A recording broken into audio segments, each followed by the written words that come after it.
Dear students, आपका बहुत बहुत स्वागत है हमारे यूट्यूब चैनल बायो एजुकेटर्स में। आज का जो हमारा टॉपिक है उसमें हम 4 टर्म्स को डिफाइन करेंगे। पहली जो टर्म होगी वो न्यूक्लियस है, उसके बाद न्यूक्लियोलाई को एक्सप्लेन करेंगे और उसके बाद हम न्यूक्लियोलस और लास्ट में इस वीडियो में हम न्यूक्लियोइड को डिफाइन करेंगे। इन चारों जो टर्म्स हैं उसको समझने के लिए स्टूडेंट्स में काफ़ी ज़्यादा कन्फ्यूजन रहता है, तो इस वीडियो के माध्यम से आज हम इस जो है कन्फ्यूजन को दूर करने का प्रयास यहाँ पर करेंगे। वीडियो को स्टार्ट करने से पहले या न्यूक्लियस को डिफाइन करने से पहले हमको यह जानना आवश्यक है कि जो सेल होती है वो 2 प्रकार की होती हैं, यूकैरियोटिक सेल और प्रोकैरियोटिक सेल। ये आपने पढ़ा होगा। यूकैरियोटिक सेल प्लांट सेल भी हो सकती है और ये एनिमल सेल भी हो सकती है।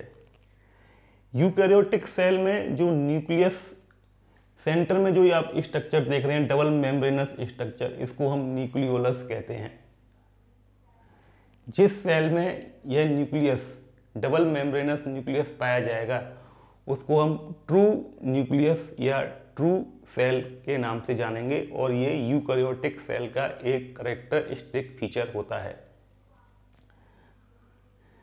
डबल मेम्ब्रेनस, इस न्यूक्लियस के चारों ओर एक विशेष प्रकार की मेम्ब्रेन पाई जाती है जो कि डबल मेम्ब्रेनस होती है और बीच बीच में आप देख रहे हैं कि जो मेम्ब्रेन है उसके बीच बीच में कुछ न्यूक्लियर पोर्ट्स भी पाए जाते हैं जिनको हम न्यूक्लियर पोर्ट के नाम से जानते हैं। न्यूक्लियस की खोज हम सभी जानते हैं कि 1831 में रॉबर्ट ब्राउन ने की थी। तो न्यूक्लियस का पाया जाना यूकैरियोटिक सेल का एक कैरेक्टरिस्टिक फीचर है। इसके बाद देखिए हम बात करेंगे न्यूक्लियाई की। तो न्यूक्लियाई जो है न्यूक्लियस का प्लूरल फॉर्म या बहुवचन होता है। कुछ कुछ सेल्स ऐसी होती हैं जिसमें न्यूक्लियस की संख्या 1 से अधिक होती है। जब न्यूक्लियस की संख्या कोशिका में 1 से अधिक हो जाती है तो वहाँ पर हम न्यूक्लियस के लिए न्यूक्लियाई शब्द का यूज करते हैं। जैसे पैरामीशियम में आपने पढ़ा होगा कि 2 न्यूक्लियस होते हैं, एक मैक्रो न्यूक्लियस होता है और एक माइक्रो न्यूक्लियस होता है। मैक्रो न्यूक्लियस साइज में बड़ा होता है और माइक्रो न्यूक्लियस साइज में छोटा होता है। इसके अलावा जो हमारी कार्डियक मसल्स में पाई जाने वाली सेल्स हैं वो भी, उसमें भी कई जो है न्यूक्लियस पाए जाते हैं। इसके अलावा हमारी बोन में ऑस्टियोक्लास्ट नाम की सेल्स होती हैं जिनमें भी कई सारे न्यूक्लियस पाए जाते हैं।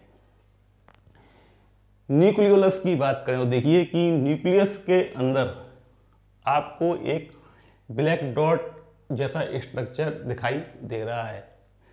दिस इज न्यूक्लियोलस और जनरली यह प्रत्येक न्यूक्लियस में एक होता है। न्यूक्लियोलस को हम केंद्रका के नाम से भी जानते हैं और इसकी खोज जो है फोंटाना नामक वैज्ञानिक ने की थी। न्यूक्लियोलस का जो कार्य होता है वो राइबोसोम की जो 2 सब यूनिट्स होती हैं। जैसे आप जानते हैं कि यूकैरियोटिक सेल में 80S राइबोसोम पाया जाता है और प्रोकैरियोटिक सेल्स में 70S राइबोसोम पाया जाता है। दोनों राइबोसोम की 2 सब यूनिट्स होती हैं। जैसे प्रोकैरियोटिक सेल में 50S और 30S 2 सब यूनिट्स होती हैं, जबकि यूकैरियोटिक सेल के अंदर राइबोसोम की 2 जो सब यूनिट्स हैं वो 60S और 40S कहलाती हैं। तो दोनों जो यूनिट्स हैं उसको बनाने का काम जो है न्यूक्लियोलस के द्वारा किया जाता है।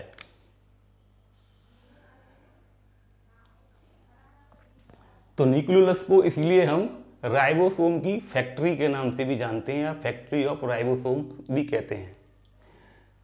एक और इम्पॉर्टेंट पॉइंट है कि न्यूक्लियोलस के चारों तरफ किसी प्रकार की मेम्ब्रेन नहीं होती है। यह एक मेम्ब्रेन लेस सेल ऑर्गेनेल है। अब चौथी जो इम्पॉर्टेंट टर्म है वो है न्यूक्लियोइड। न्यूक्लियोइड मीन्स होता है कि न्यूक्लियस जैसा, लेकिन न्यूक्लियस नहीं होता है। न्यूक्लियोइड हमेशा जो है प्रोकैरियोटिक सेल का कैरेक्टरिस्टिक फीचर होता है। यानी किंगडम मोनेरा के अंतर्गत जो ऑर्गेनिजम्स आते हैं उनका कैरेक्टरिस्टिक फीचर है न्यूक्लियोइड का होना। और जो प्रोकैरियोटिक सेल्स होती हैं उनमें जो न्यूक्लियस है उसके चारों तरफ कोई भी न्यूक्लियर मेम्ब्रेन नहीं होगी, तो इसीलिए इसको हम ट्रू न्यूक्लियस नहीं कहते हैं, इसीलिए इसका नाम पड़ा prokaryotic cell. Pro means primitive और कैरियन मीन्स होता है न्यूक्लियस। तो प्रोकैरियोटिक सेल में ट्रू न्यूक्लियस नहीं पाया जाता है क्योंकि इसके चारों तरफ किसी भी विशेष प्रकार की कोई भी मेम्ब्रेन नहीं होती है, और जो इसका डीएनए मटेरियल होता है या जेनेटिक मटेरियल होता है वो पूरी सेल में फैला हुआ रहता है।